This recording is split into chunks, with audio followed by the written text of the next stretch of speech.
close. He lays out and makes the catch.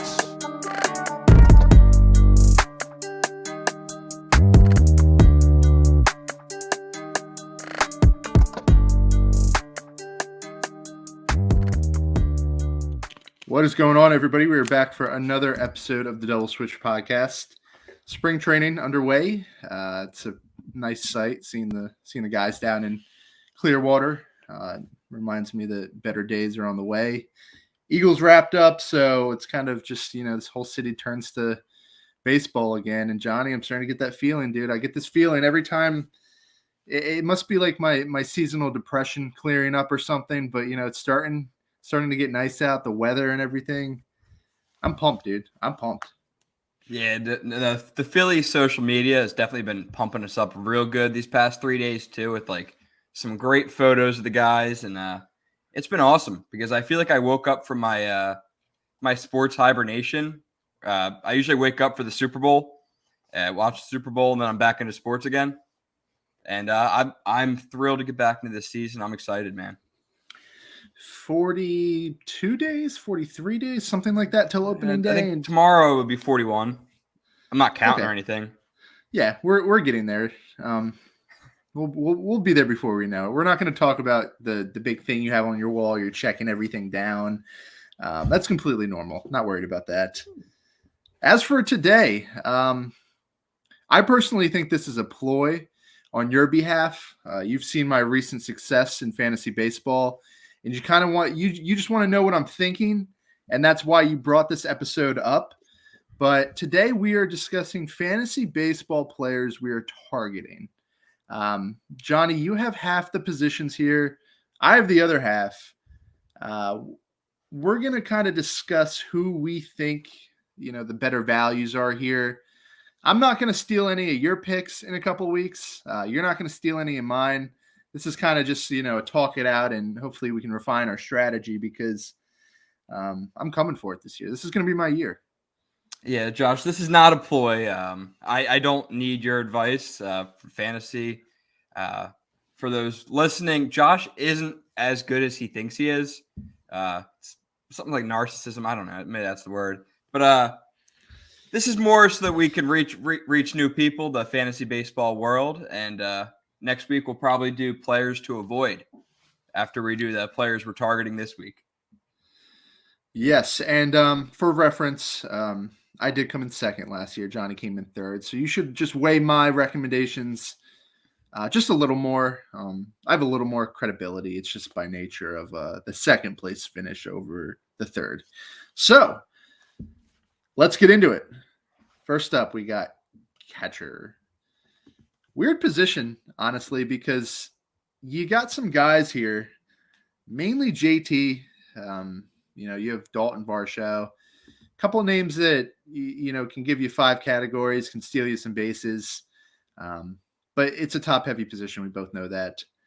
I think there's a little value down in the mid 100s. I think I'm going to be targeting Sean Murphy a lot in my leagues. Move to the Braves, clear lineup upgrade. I'm not quite sure where he's going to bat in that lineup, but wherever he's going to bat, he's probably going to be in a run-producing role. That lineup's deep, man. That Braves lineup's deep. Even if he's down at 6 or 7, even 8, I'm not super worried about it because there's going to be guys on in front of him. And the key here is the guy plays a lot. And catchers, especially modern catchers, they don't really play as much as you'd think. We see JT, who's a workhorse, but most teams' catchers only play, 110, 120 games if you're lucky. It's tough on the body, and I get it. I understand why they don't play that much, but in fantasy, you're going to want a guy who plays as much as he possibly can.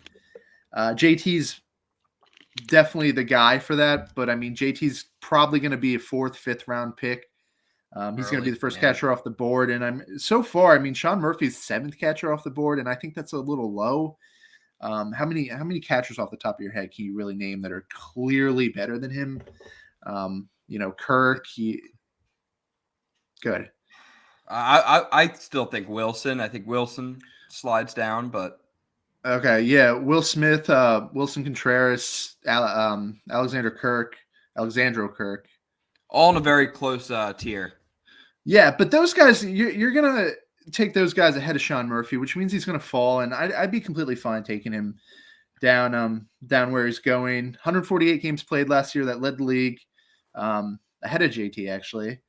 Batting average was 50 points higher on the road, which is big because he no longer has to play at O.co or whatever they're calling that Oakland Stadium nowadays.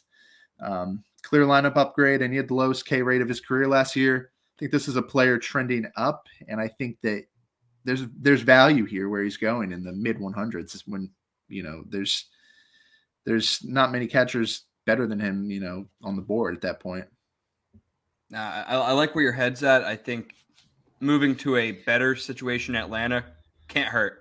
It's going to get more pitches to hit. And we kind of saw how that worked with JT Realmuto, moving from Miami to Philly over time. It paid to be really good. And he's kind of in a similar age coming to the Braves. I think Sean Murphy is going to be a top 3 catcher in the league for a while.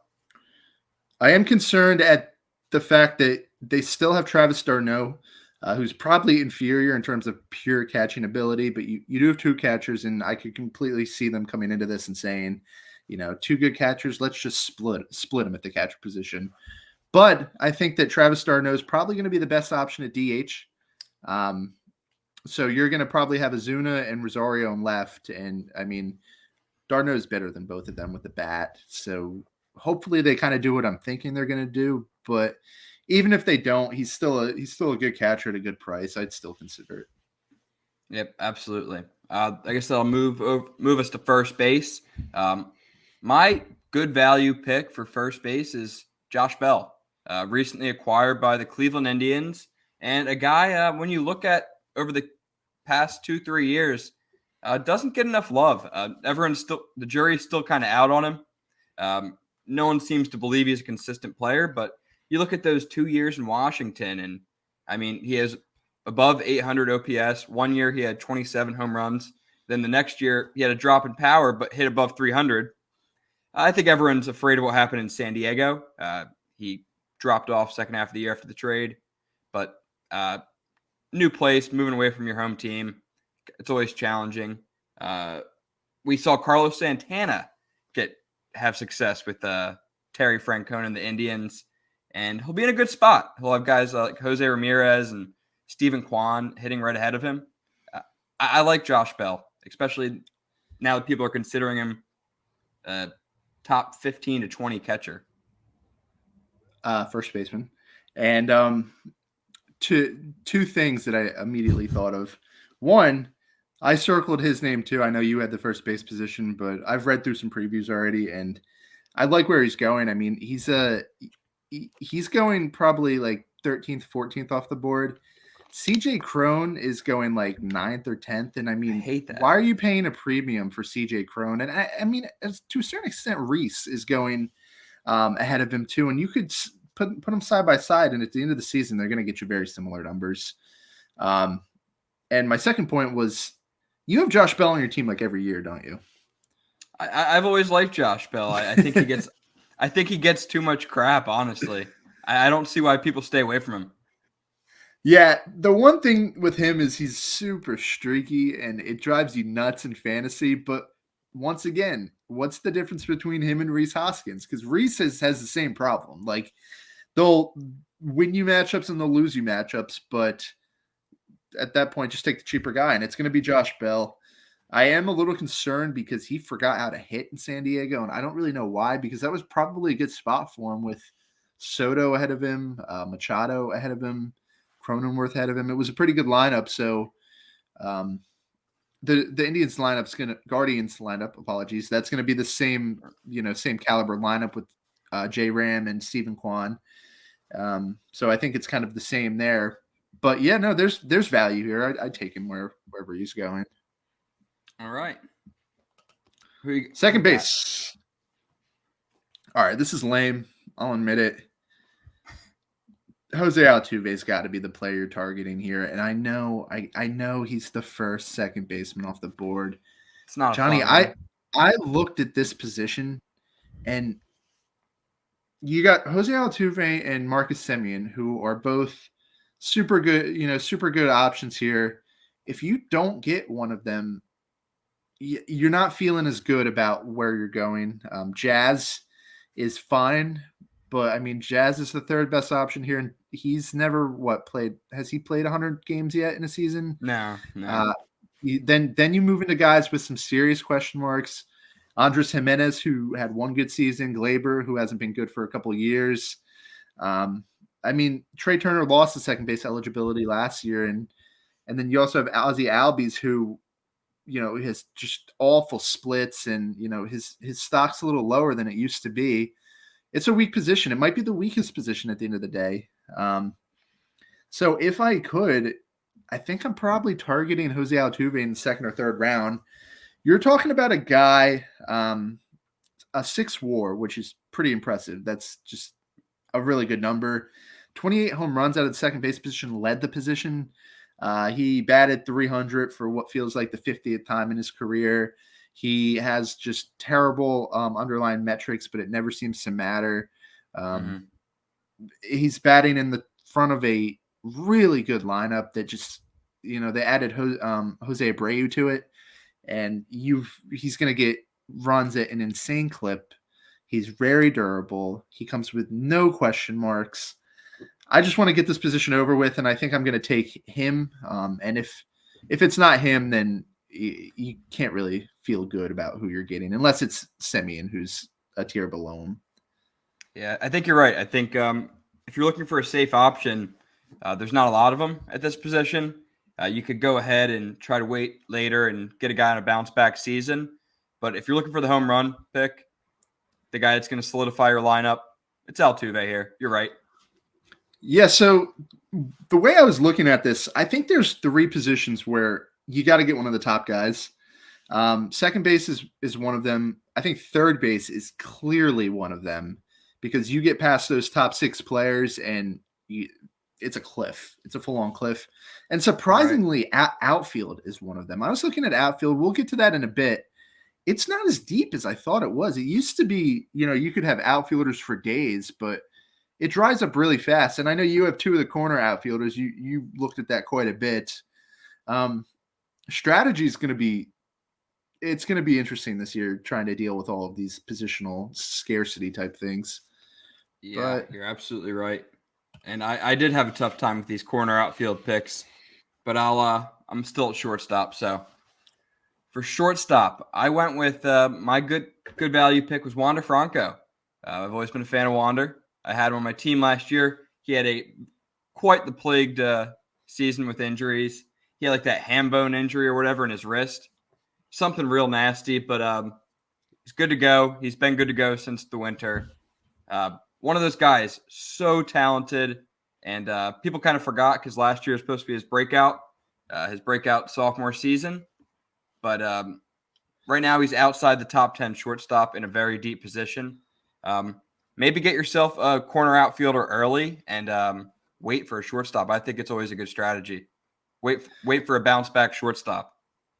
You're 100% right. That's a strategy I'm taking there. Shortstop, there's 10, 12, 13, 14 names that I would be happy with starting. And Wander Franco is one of them because, one, we're in a points league where he should automatically get upgraded because he never strikes out. He's not going to give you crazy counting stats, but it comes down to the -1 that a strikeout gives you, and he's going to get a whole lot less of them compared to some of the bigger names, the Corey Seagers of the world. And I like that. I like drafting players based on your league, which is why I do have him circled on my list too. And I think that there's going to be a discount here because people just forget. People forget in fantasy, and even though he was one of the biggest names, one of the most hyped prospects, people are just going to forget about him, and he's going to probably fall, and he's going to go behind a big list of shortstops. I'd be cool with him at shortstop, 100%. Yeah, absolutely. I think that's we live in a what have you done for me lately kind of a league. People forget, scoop them up. Don't waste a pick early on shortstop. Get yourself an outfielder. Yeah, so I think generally the way I'm going to go with this is I think I'm going to try to go all things equal, my first 3 picks, I want an outfielder, I want a third baseman, and I want a second baseman. And I know it's never going to work out like that, especially if Altuve's off the board. Then it changes everything. But it's real positional scarcity, especially with those 3 positions. Let's move on to third base, and you're not going to like this one either. I swear my last 2 choices, my last 2 positions are lower tier players. But third base, I'm taking Manny Machado. I'm going to try to get Manny Machado in the second round. And I shouldn't really have to defend this because he's Manny Machado. Consistency is insane. There's very few players who are going to be able to give you 28 and 28 home runs and 90 RBIs. He's so bankable for that. He's added Xander Bogaerts to this lineup. I don't know how they're going to bat, but I mean, you're either looking at more RBIs or more runs. He stays healthy. There's just very little downside here. And you look across this position, J-Ram's going to be a first-round pick. If you can invest in him in the first round, by all means do it. He's awesome. But then you have a little range here where there's Austin Riley, Arenado, Devers, and Machado. Devers lost Bogaerts because he went to the Padres. So that lineup is not as good as it used to be. Riley's really talented, but he still has those monstrous K numbers. And then it comes down to Arenado and Machado, who I think are very similar players, but Machado's younger. And I like that lineup a little more. It's close, but I like the lineup a little more, so I'm going to lean him. But like I said, you got to get one of those top guys here if you can, because Alec Boehm's like a top 12 third baseman. It's crazy how quickly that disappears. But yeah, try to get one of the big guys here. Yeah, it's one of those positions you're better off not going for a sleeper like shortstop. It's not that deep. All right, that brings us to the first corner where you're right. You were absolutely right. There was not a lot of pickings. So I would go Kyle Schwarber here. I think Kyle's around like the 4th left fielder available, 3rd maybe. I think you probably scoop him up in like somewhere between the 5th and 10th round. You look at him, he has been dominating. He's had multiple seasons. He's had a season where he's above 900 OPS. He's trending in the direction where he could be a guy that stays up around 850 like next year. If I had to project it, they got the addition of Trey Turner. We don't know exactly how they're going to be hitting in the order with 1-2, but honestly, I don't care. I like that yin yang in the lineup, and I think they could complement each other's game a lot. Yeah, you didn't even mention the best part about Kyle Schwarber is the shift. No more shift. Yeah, I know honestly, that's big for him, especially with the batting average. Yeah, when you look at his batting average, that's kind of his rock bottom last year. I don't think he'll have that low of batting average, and just like Josh said, the shift, I could see him being up more towards like a 240, 250 type hitter. Yeah, that's huge. That's huge in 5x5 leagues where the average, his average probably just dragged you down. In points leagues, you know, he's always going to have the K. The strikeout's always going to be part of his game, so it's going to limit his upside. But you're probably talking about a safe 40 home runs here, and especially out of a corner outfielder position, it's really tough to replicate that kind of production. I know most leagues have the 3 outfielder positions, and you don't really have to worry about like where they actually play in the outfield. But we figured it'd be better to kind of break it out because some leagues do have the 3 positions. But yeah, no, I'm expecting another big year out of Schwarber. And the good thing about Schwarber is he's one of those guys that could carry you for a full month at a time. He's a guy that can go on an absolute tear, and he's got a consistent track record in June, so you can almost bet on it. 35 home runs easy. I'm all in on Schwarber this year. Center field, I'm going with the enemy here. Brandon Nimmo's a sneaky good player, man. And I hate admitting it because he runs to first base and like he drives me nuts, but he's just a talented hitter. I always like those Moneyball type players where, you know, they get on base and they walk, and he fits the bill there. Doesn't strike out a ton. He's not going to really, you know, go off at any of the different type of categories. He's going to have modest home runs, modest RBIs, modest runs. Batting average should be good, but he's a tough out, and he's a talented player who bats at the top of a Mets lineup that, unfortunately, is probably going to be pretty good again. He's going to score a lot of runs, and he's going to get on base at a high clip. He's not getting thrown into that tier of like upper class outfielders. So I think he might slide under the radar. And if he falls, I'd be happy filling him in as my probably second. I'd feel okay about second. I'd feel really good about third outfielder on my team. But yeah, he's just got to stay healthy, and I think he can probably get better too. Yeah, I'm also not going to argue here. I hate the Mets. I enjoy Brandon Nimmo. That dude's a baller. Little side note, a little off topic, but if I'm Brandon Marsh, I'd look at Charlie Blackmon and Brandon Nimmo tape and try to become some version of those two. Incorporate that to my game. But yeah, I love Brandon Nimmo. He's consistent, healthy. He kind of does a little bit of everything, and that's all you want from like a third outfielder. Yeah, what I would not have done is given Brandon Nimmo an 8-year deal. I would not go that far. But for my 1 year on my fantasy team, I think I'd be okay with it. Yeah, it's not your money, guys. My money. All right, the other corner. Kind of a weird one because last year I think he went number 2 in almost every draft, Juan Soto. And he had a kind of a weird year. And if you look at boards now, if you're in like an 8-man league, he could be in the second round. I think most people should see through that. But Juan Soto, if he sneaks out of the first round, it could happen in some of your leagues. I take him here. I still think he is the best pure hitter in baseball. When it comes down to it, I don't know what happened last year, and if I were a betting man, I would take Juan Soto pretty damn early. So I'd agree with you. I think he's the best hitter in baseball. I think he's still the best hitter in baseball.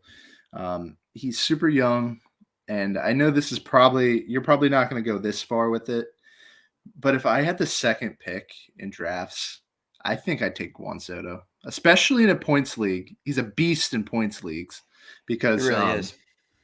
Because those tools, the plate discipline, the walks, the lack of Ks, it really plays up in a points league. And we're in a points league this year. I think I consider him with that second overall pick, and it might be paying up, but I feel good about the health. I feel good about the tools. I feel good about the lineup. I mean, who else are you targeting with that second pick in a points league? I mean, Freddie Freeman's he's a clear points league standout. Scratch that. Aaron Judge and Shohei probably should go ahead, but third overall pick, I think I'd give a good hard look to Juan Soto, and definitely if he falls to the turn of the first round, second round, all day, sign me up. Yeah, like you say, I think you see through that, but I think there'll be people that like some other options, and some people might not think Juan Soto is the best player on that team. Manny Machado had a really, really, really incredible year last year, and we'll see how pitchers approach them. I don't think anyone's going to give Juan Soto any like cookies just because he had a bad year. He's still Juan Soto, but take him if you can, anywhere. Yeah, he'll be more comfortable this year. I didn't have a chance to look at where he hits the ball. I feel like he's not a player that hits into the shift a lot. He just doesn't seem like that type of a player. Nah. But it might help. It's worth looking into that. But I'd be willing to put some serious money on the batting average rebounding. I think he's a 300 hitter going forward. That might be the lowest average he'll ever have in his career. So stock up for Juan Soto. And honestly, I wouldn't throw out the possibility of an MVP this season. That's how talented Juan Soto is. Yeah, it would be $20 on Juan Soto MVP would not be a horrible bet. Starting pitcher, another division foe here. Jesus Luzardo. We're kind of getting pretty deep here with this. He figured out the control. Walk rate was down to 8%, which is around 3 per 9. We see very good pitchers with very good stuff get by walking more people. Yes, I'm talking to you, Dylan Cease. So I'm not super concerned about the 3/9 when he's giving you 10 plus Ks per nine. The FIP was 3.12. He'll be able to give you high quality innings. It's a question of how many innings. I believe he was right around the 100 inning mark last year. I mean, with where he's going, there's a chance he could pick him off the waiver wire the first week of the season, and there's value here for sure. He'll be able to definitely help out your ratios, your ERA, your WHIP if he has a control under wraps. He's not going to give you wins. That's the Marlins. But if Yuri Perez, the Marlins' top prospect, gets off to a strong start, who are they trading a pitcher? Because I think they have enough pitchers now, and Jesus Luzardo has 2 years of control left. I think there's a chance he gets traded. And if he can get traded, you don't think so? No. Let's think about this. So Sandy and go ahead. Sandy and Cueto are definitely locks, right? Yeah. Trevor Rogers' value is going to be lower. Edward Cabrera? Yeah, I guess more my thought here. I mean, I know they have a ton of arms, but they have a ton of unhealthy arms. That's the number one thing in the Marlins pitchers. They always seem to have at least 3 of those fringe top 5 starters hurt every year. And I don't think they can afford to just sell off pitching. Yeah, I hear you. But if they're really thinking about how this team's designed, they always need bats. They have Yuri Perez knocking at the door. They have Max Meyer, who's just as good as Yuri Perez, coming back from Tommy John. He'll be back next year. Next year, you have 4 high quality arms. Cabrera's still with them, right? Yeah. Okay, I know the Mets. The Mets got one of their pitchers. I can't remember who, but they have Cabrera, Sandy, Max Meyer, and Yuri Perez locked into the 4 of those spots for the next year. They might look at Jesus Luzardo as being, his value is really high, and he might be the guy out. This is just like a wild card. I don't think it's actually going to happen, but if he's pitching well, he certainly deserves a spot in your rotation. And we forget that this guy Jesus Luzardo was a top tier prospect for a while, and he lost it. He just completely lost it. And the weird thing about baseball is you can figure it out. It really is just the flip of a switch in terms of pitching mechanics. And if he made the adjustment to resort back to what he was before he lost it, you have a top prospect here who's going to have a safe rotation spot. And, sky's the limit for the guy. It really is. Yeah, it's very interesting timing because we saw I had him on my team for a little bit last year. He has some really flashy games where he could put up 12 Ks through 6 innings. And then he does have he can lay an egg. I mean, he really put up some bad games too. But if he is able to find some sort of advancement in his development this offseason, he could become a pretty impressive pitcher. I like the buy low. Yeah, we're talking deep here. He's not gonna. I really don't think he's gonna get drafted in our league. Final 3 rounds, maybe. We're in a 10-teamer, so pitching's deep. But if you're in a 12-teamer, a 15-teamer, definitely. He deserves a spot. He definitely deserves some attention in those deeper leagues. All right. I guess this brings us to our final position. And for my good value reliever, I went with Milwaukee Brewers' new closer, Devin Williams. Josh Hader departed and kind of changed as a pitcher. Kind of weird situation there. But besides the point, it's Devin Williams' time to shine. I never believed that he was a real closer. I always thought he was a setup man by definition. But there's something about the Brewers and their pitching. They don't seem to mess it up ever. They're very, very good at developing pitching.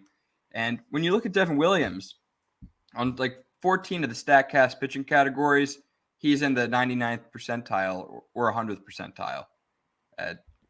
I feel like the Brewers will always be in a lot of close games. which I think also helps us save opportunities. Not known to be Yeah, an offensive squad. I had him on my team last year, and after they traded Hader, he kind of melted down. But I mean, no one's going to deny that he's nasty. If I was a major league hitter, I would not want to face him. The changeups are just a spectacle watching that thing move. And yeah, that Brewers offense is nothing crazy. They'll be in a lot of close games. I like it here. He's not going to be a top tier closer off the board like the haters.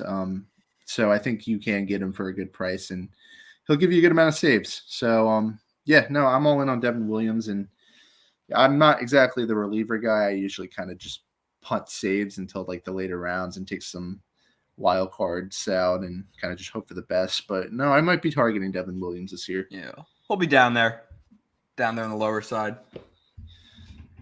Alrighty, that concludes what we're targeting. Yeah, it'll be fun. We'll try to cover that a little more because, I'm the expert and Johnny needs to learn. So if I can just help him out a little bit, it'll make it more fun for all of us. So yeah, we'll do players we're avoiding next week. But for now, I'll check his ego. I'll check his ego this season. Yeah, we'll see. Anyway, we said we were gonna figure out trivia time, but we never did. Trivia time. Okay. Trivia time. Woo! Woo, yeah, trivia time. Yeah, My turn. That was good. Yeah, maybe we'll change it to that. Just me screaming trivia time. If you're a non-Philly fan listening to this, you can turn it off now. So I have to play some catch up because you had the hardest questions ever last week, and you won the first inning. So let's move on to the second inning. Wonderful. 1-0 you. I have 3 questions here. We will start off with Citizens Bank Park question. Are you an engineering guy? Yeah, that was my major in college. No, it wasn't. But you might know this actually. Highest attended baseball game in Citizens Bank Park's history. I'll give you a hint. It was a playoff game. You probably could have figured that out. Which playoff game was it? Was it? Wait, give me 1 second here. Doing a little math in my head. You got to think about. I got it. I think. All right, let me hear it. Was it Game 5 of the 2008 World Series? That was your big guess? No. Yeah. No, it wasn't. That would be way too easy. It's a pretty random playoff game. Really? 2011 NLDS Game 2. What game was that? It was after. Was that Cliff Lee? It was no. It must have been Cliff Lee. It was It was with the Cardinals. I think that's kind of when the fan base was most into it. Yeah, that's true. Because we had the years of winning, and that was the rotation year, and it just barely squeaked out ahead of NLDS Game 1 of that year. So I'm thinking that year was kind of just, that's when the fans really showed out because of the rotation, and that team was good. The team was really good. And 2008 was an economic collapse. It's kind of tough to afford playoff tickets. Yeah, that was tough, and I'm sure. What was I thinking? Jeez. Yeah, I thought you actually might get that because, there's no way I would pick the World Series, like the final. No, and that era where we had the Halliday, Oswalt, the R2C2, whatever they were calling it. Remember that? Yeah, I remember that. Yeah, the fans went crazy for that era. I remember that. All right. Yeah, I don't actually remember if that was a win or a loss. I feel like it was a loss. That's besides anyway. The point. Fantasy baseball question here. In 2022, it's a little two-parter here. Highest scoring batter was and highest scoring pitcher was in ESPN points leagues. I probably should have clarified that because all leagues are different. ESPN head-to-head points leagues. Okay, was it Why am I so bad? at Not this? not counting Shohei Ohtani. Exclude him because that just always Yeah, exclude him, I feel was like. going to. Oh, I think I'm gonna mess up pitcher because I'm second guessing myself a bunch here. But I'm gonna go Corbin Burns.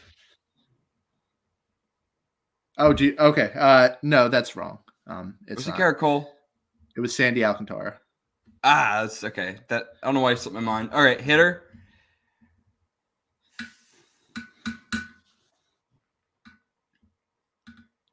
Judge. Yeah, it was Judge. So you get half of that 0.5 points there. Yep. Marking it down yeah, now. Yeah, Sandy was insane last year. Yeah. It was just insane the volume he gave you. But third question: who's the highest scoring Philadelphia Philly?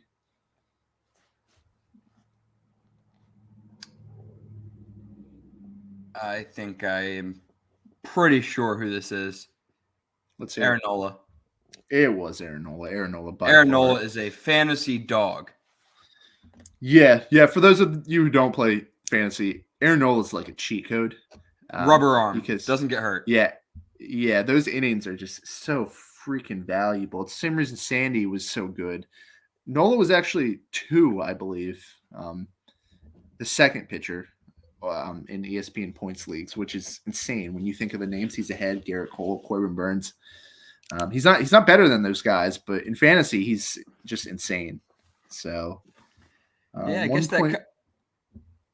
that kind of moves me to my concluding point, which was congrats, Sir Anthony Dominguez, on the contract extension. You're a double switch guy from the get-go. And Aaron Nola, you're next. Yeah, we are a Sir Anthony Dominguez podcast. I think we've been on board, especially you. You've been on board since he was born. I'm pretty sure. Yeah, you heard about him when he was a toddler, and you were all in. So I'm glad he's going to be here for a little bit. He deserves it, and it's a nice opportunity to share the risk between both the team and the player, because he's thinking about his health and he has that guaranteed money, and we're thinking about his upside, and he has that salary. We don't have to worry about getting destroyed by the arbitration process and the open market for a little bit. So I like it all in, and it's Aaron Nola extension time, and every day it's going to get more and more expensive. So sooner the better. Yeah, that guy has value, and if we don't re-sign him, someone else will give him a ton of money. Yeah, not many teams are against having Aaron Nola at the top of their rotation. I think everybody's kind of in on that idea. Yes, sir. You're right about that one. That's all I got. Player previews next week. Let's do it. We'll do bullpen and bench pieces. We'll preview them for you guys, and then we'll start moving into the position players and the rotation. And before you know it, spring training games will get going, and it'll be live baseball on television. That works for me. That concludes this episode, and as always, thank you guys for listening. If you are into the Sixers, I think the Sixers still have fans. I'm not sure. Go check out Pick Swap Media's podcast. They're still covering the Sixers and following up on the Eagles Super Bowl. So all kinds of good stuff on there. And as always, thank you guys for listening. Talk to you soon. See you guys. Go Phils.